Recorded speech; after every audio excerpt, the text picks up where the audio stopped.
gang, welcome back to another video here at Joe Daddy's Garage.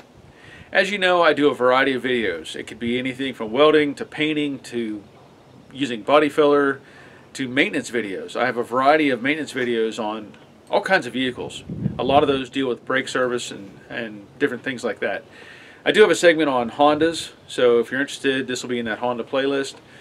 But I'm outside today to do an oil change on my wife's 2013 Honda Odyssey. We're going to be making a road trip soon, and it's due for an oil change. This morning I stopped in at Advanced Auto Parts, where I normally buy parts, because they help me out with pricing. You know, if I can get a discount, they give it to me. Now in the back they have a commercial sales area, and at this particular store Jessie runs that commercial sales, and she suggested that I do a video on this oil change. So here it is.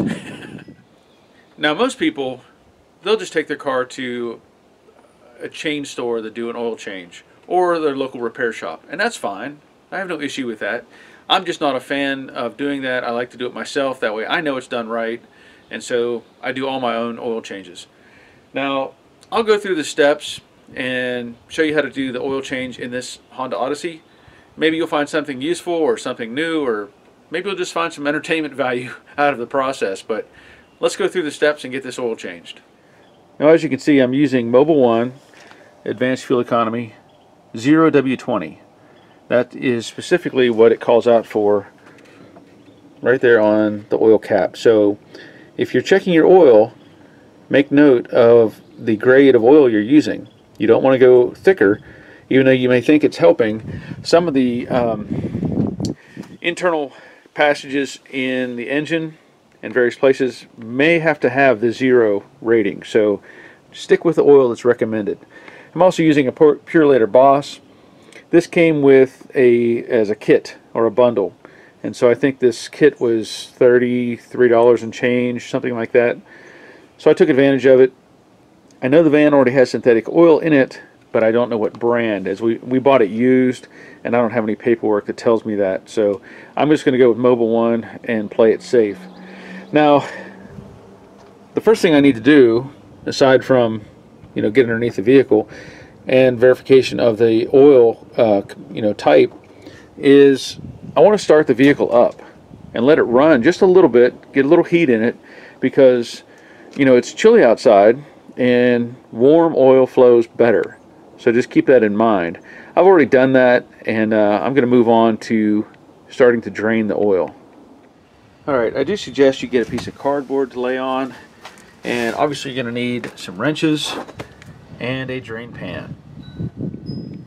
Alright, so you want to make sure you're at the drain plug for the engine, not for the transmission, for the engine, right? So in this case I'm using a 17mm wrench, and I'm going to interlock a 19mm wrench so I have some leverage, and I'm going to push on that and break that loose.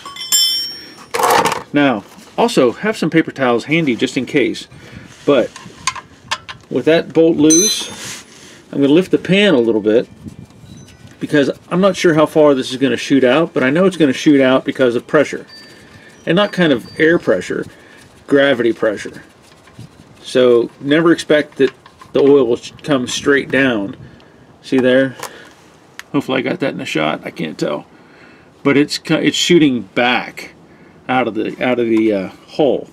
So this is the time you want to catch that drain plug and take your paper towel, as I just splash it through the stream, and wipe it off and set that plug aside. Make sure there's no grit or dirt, and it's a good time you can check the washer that's on it. It should have a little washer that acts as a seal, so that should be in good shape. Set that aside, and we're gonna wait for this oil to drain. The thing about a shop is they do it really fast, like Jiffy Lube or something like that. They drain this as fast as they can and don't let it fully drain. So I'm just going to let it run out, and it might be 20 minutes before I come back.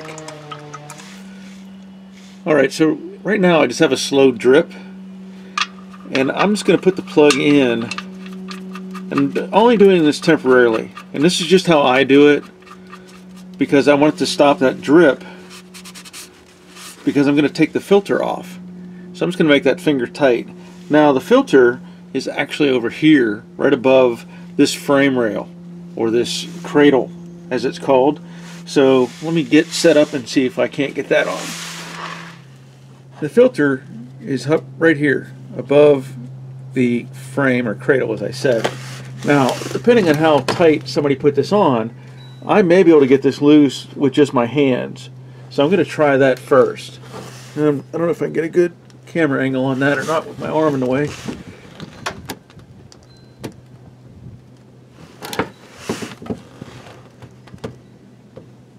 Nope. Somebody put it on with a wrench. I don't recommend that. I've added some light to help it easier, help make it easier to see. But again, here's the filter. Hopefully you can see that. Now, conventional tools will call for this kind of strap oil filter.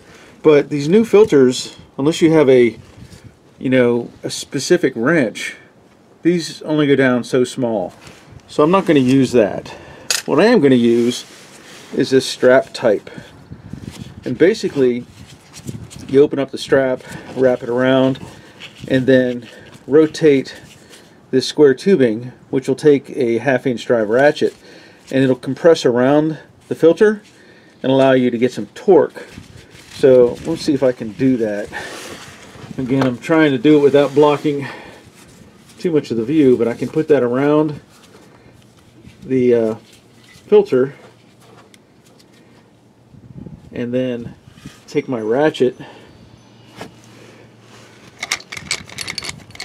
and you could use an extension. I think I'll put a short one up, and then put my ratchet on. And what that does is it tightens again around the filter itself and will help you rotate it. Now, you have to pre-plan a little bit. Like, you can't have it bind into an area that you can't reach, like the tube will end up hitting the frame. So I've taken some of the slack out of the strap, and now I want to get it turned. There it's turning. And sometimes it doesn't take much. Once you get it moving, it'll move pretty easy. So let's do that one more time just to make sure.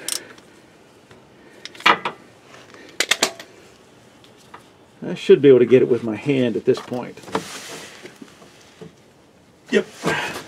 So the tricky part here is, in this case, there's a cover right here that could be removed. But most importantly, you need to have the pan underneath where the oil is going to likely run out of. So you can kind of see maybe see this cradle is tapered down. So it's going to hit this cradle. It's going to get hit a variety of things. So I'm going to loosen this up, and oil will start to flow. And then it's up to you to be ready with the pan.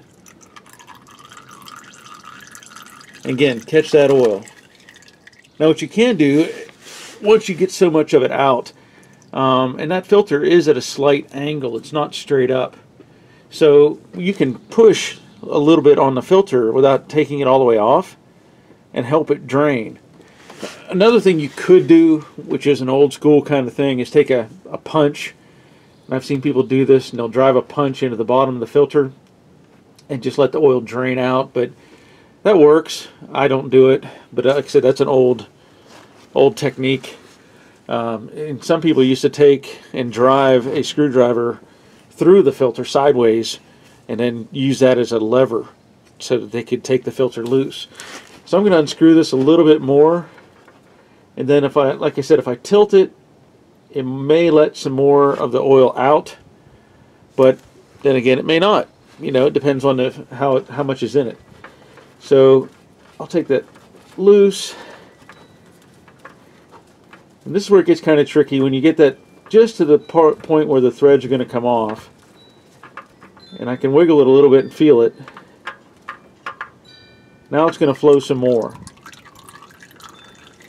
And I know I have my hand in the way, but I'm not going to lower this filter out just yet. I'm letting the filter act as a guide for the oil to flow, so that it kind of leans out away from the frame rail a little bit and goes into the pan easier. I'll pull away a little bit. You can see there. Hopefully you can see. I can't tell for sure, but more oil is coming out as I pull away from the fitting, but I'm still guiding it with the filter. I'm letting it track along the outside.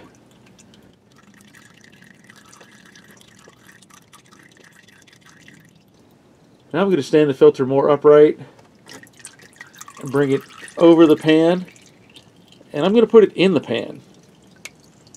Not drop it in because you'll splash oil everywhere, but I'm going to let it sit in the bottom of the pan and let all that excess oil, or let the rest of the oil drain out of the fitting. I don't know if you can see it or not. It's kind of tilt that up just a little bit. Can't quite tell exactly where I'm aimed, but the fitting is, it might be behind this piece of plastic. I'll try to get a better angle on it so you can see. This is looking up between the frame rail and the oil pan. So it's well lit, but I guess I could not get a good angle on it with the with that plastic in the way. So it's up to you if you want to remove that, but there's no reason to. So I'm going to let that drain, and then I'll show you something else. Alright, so as you can see, I have the filter out of the box, and I'm going to do something here that it's your option. You can do this if you like. What I recommend, or I was always taught, that if I had a filter that went basically upright into the cavity or into the onto the engine, I would add oil to the filter so that there's no lack of oil whenever you start the engine up, because what happens is the oil pumps out through the engine and it's drawn through the filter and then up to the, lubricate the top of the engine. The theory is that if there's air in here, there's a brief moment where it's not getting that oil flow. So again, it's not mandatory, it's just how I was taught. So I'm going to put some oil in here, and also I'm going to tell you to lubricate the seal. The reason for that is you have a dry surface. Whenever you thread the oil filter on, you want it to be a little bit lubricated so that it turns smoothly against the bare metal. And that's just another thing that I was taught years ago, was to make sure I lubricate this surface.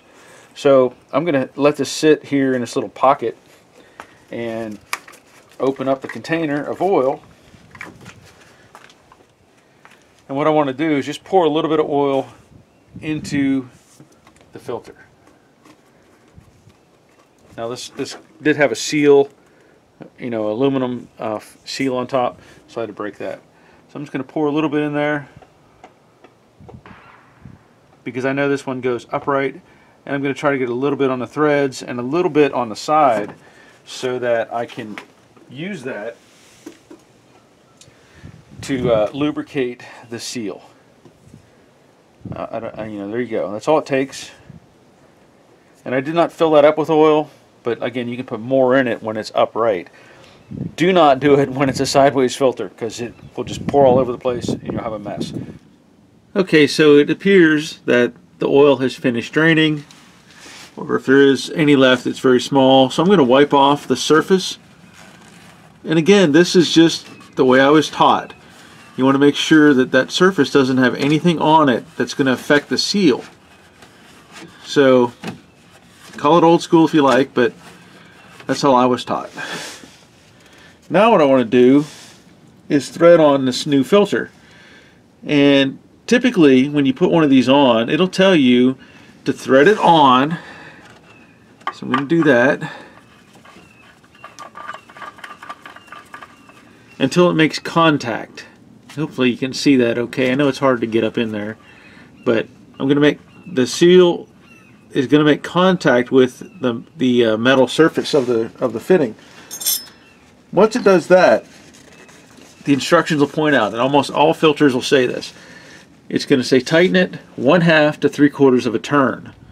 You don't need to go a full big turn. You know, you don't need to get a wrench on it. You just need to turn it that amount and be confident with that. Now, if you want to use a wrench, completely up to you, but I'm just saying, I know from my experience, I can get by with my hand strength. And anyway, so I'm going to put that in and tighten that.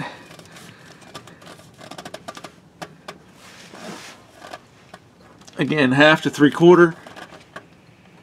And I'm putting some torque on it. I will say that. I'm not playing with it, because I don't want this to come off. But I know my hand strength will handle it. There. Filters on. Good to go. Now this seems to be a convenient location since I'm already here. I mentioned before that I put the drain plug back in. The reason I do that is because any residual oil that was being held in place by that filter is going to want to come out, and it needs to come out. So I'm going to take this plug out, and it may not be much, but it's part of the old oil. So I'm going to let that drain and get out of there, and then we'll go back together. Alright, we're down to a very slow drip. That's enough. I'm going to put the plug back in. Be careful you don't cross thread these. If you can't turn it in with your fingers, something's wrong. Get that nice. And then I'm going to tighten it back again with the 17mm wrench. I don't know what the torque specs are. I don't use a torque wrench on these. All I know is I'm going to make it, you know, tight. I'm not going to make it super tight. I'm not going to try to snap it off. But I'm going to put enough on there that I know it's not going to just work its way loose. So, and now you can wipe down any excess oil that may have, you know, accumulated in various areas, and just to make sure it doesn't get all over the vehicle or whatever. And that's it. So that takes care of the bottom end. Now I do want to point out that you need to look up the quantity in your owner's manual of how much it's going to take to fill this up. Every vehicle will vary. Now this one is a 2013 Honda VTEC 3.5, and from what I found on this particular engine, it's 4.5 quarts with the oil filter. Now I want to point out with that, filters can be various sizes. You know, the manufacturer may have had a filter that was whatever size big, and you need to go back with that if you can. But a lot of the newer ones, it's, you know, various diameters, and that's going to change just a little bit, just so you know. So I'm going to take this cap off, which I kind of wish they would have had the cap up high. I don't know why Honda puts it so low on the valve cover. They could have easily added an extension on there to where you could add it up here somewhere. There's room. But like I pointed out, 0W20 is the oil type, and that's what I'm using. And I'm using a filter that has a built-in screen. Unlikely you're going to have any contaminants, but you know, this gets used for a variety of things. And so if I use it for anything else, I clean this out to make sure that there's no cross-contamination of fluids. So I'm going to put that in the hole, and then I'll add the oil. The nice thing about these containers is they come with a clear line or a clear area on the back part of the jug or by the handle, and it's broken down in increments. So down here at the bottom it says liter and quart. I know it's kind of hard to read that, but there's 1, 2, 3, 4, and this would have been filled up to 5 quarts. So I've already used some, so I'm going to work my way down, and I want to get down to basically the half mark on this full jug. Since it starts with 5, I'm going to use 4.5.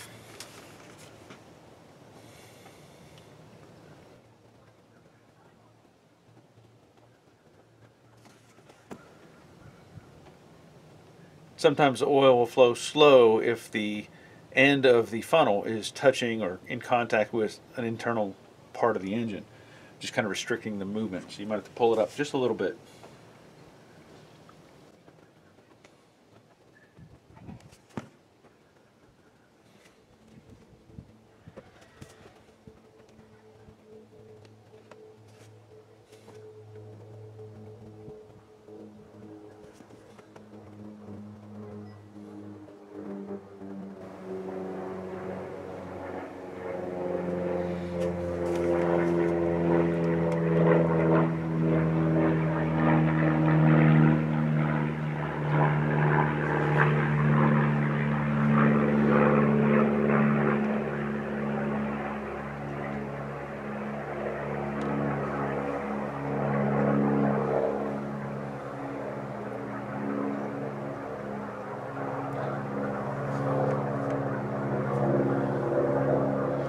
Almost there.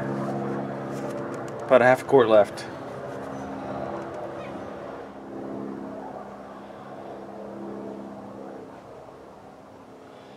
Now at this point, I'm going to let the funnel fully drain out before I remove it. And then I will run the engine, get it off of these ramps, get it on level ground, and double check that the oil's at the right level. So we're going to let this sit for a little bit. While you're waiting for the oil to drain out of the funnel, go ahead and take a look at your other fluids. You know, I've got the power steering, windshield washer fluid, coolant. If it needs it, top it off. Use a recommended product, you know, for your vehicle. You know, Honda has their own kind of stuff that they recommend. Windshield washer fluid, obviously, you know about that. You can use whatever you feel appropriate. And then your coolant, you have to make sure that it's compatible. So, good idea to look things over. I've removed the funnel, and I'm going to put the cap back on.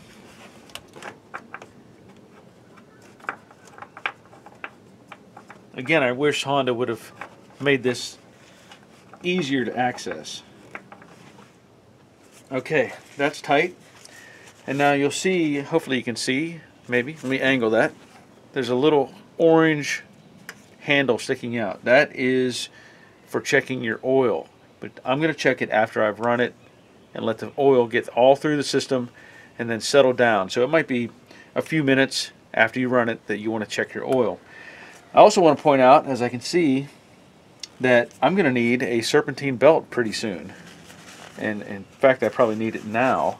So I may have to do a video on serpentine belt later on. Let me show you that. As you can see, this has some wear on it for some reason. So, yep, I'm going to have to replace that pretty soon, or very soon. Alright, so I've moved the van to a flat location, and I want to pull the dipstick out, and I'm going to wipe it and show you that there's some crosshatch. Hopefully I get that in the frame. I can't see the camera very well. Some crosshatch looking stamping on there, and typically you want to be to the top of the crosshatch, so it'll have a little line, and you're kind of safe in that area. If you get down to that lower line, definitely add some, but that's your kind of gauge you want to watch for. So I'm going to reinsert this all the way down, push it all the way in, pull it back out, and there you can see that it's a little bit below. Hopefully you can see that. It's kind of hard with fresh oil to see that line. You got some residual on the handle here, but you want to be to that line. So it's very close. I may have to add just a little bit more, but now you know how and how that operates.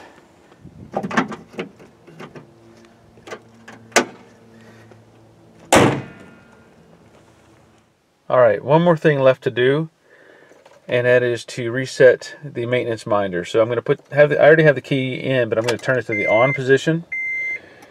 And then what it wants me to do is hold in on the reset button for 10 seconds. Well, let me get rid of that code there, see if this will work. Alright, I'm going to hold in on this for 10 seconds. And then it has reset. So I can take the knob and turn it. Either I want cancel. I'm going to go to reset, hit that, and now the oil life is reset.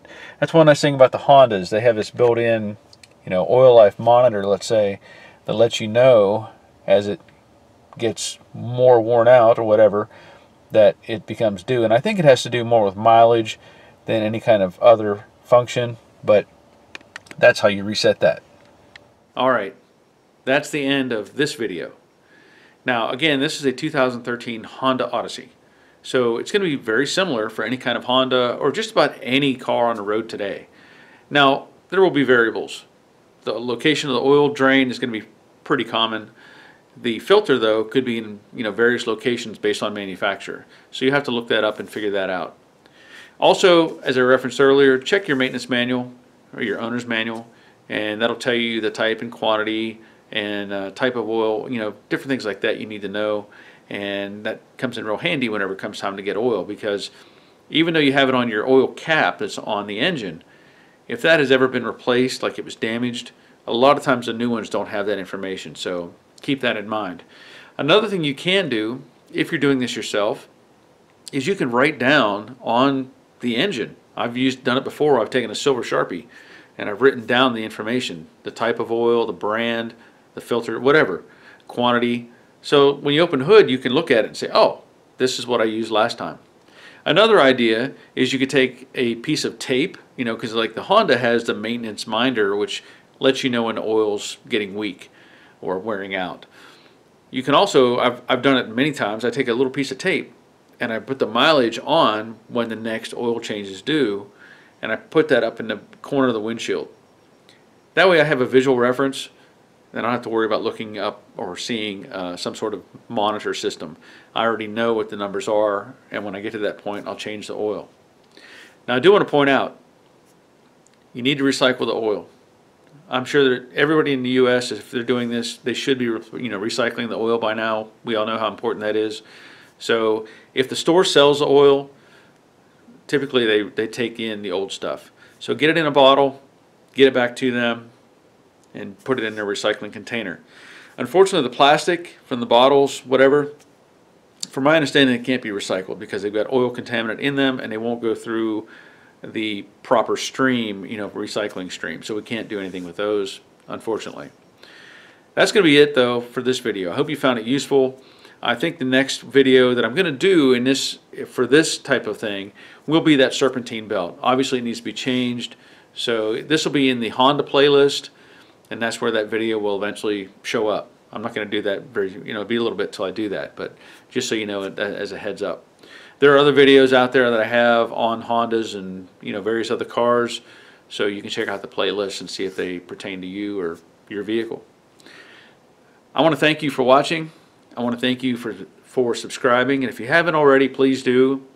Leave a comment. Let me know what you think about this video, good, bad, or indifferent, and that'll be it. So until next time, take care of yourselves.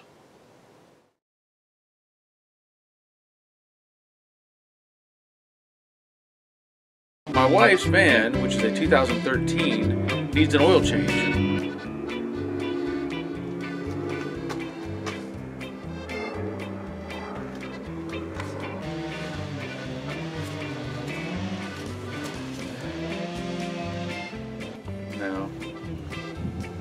No.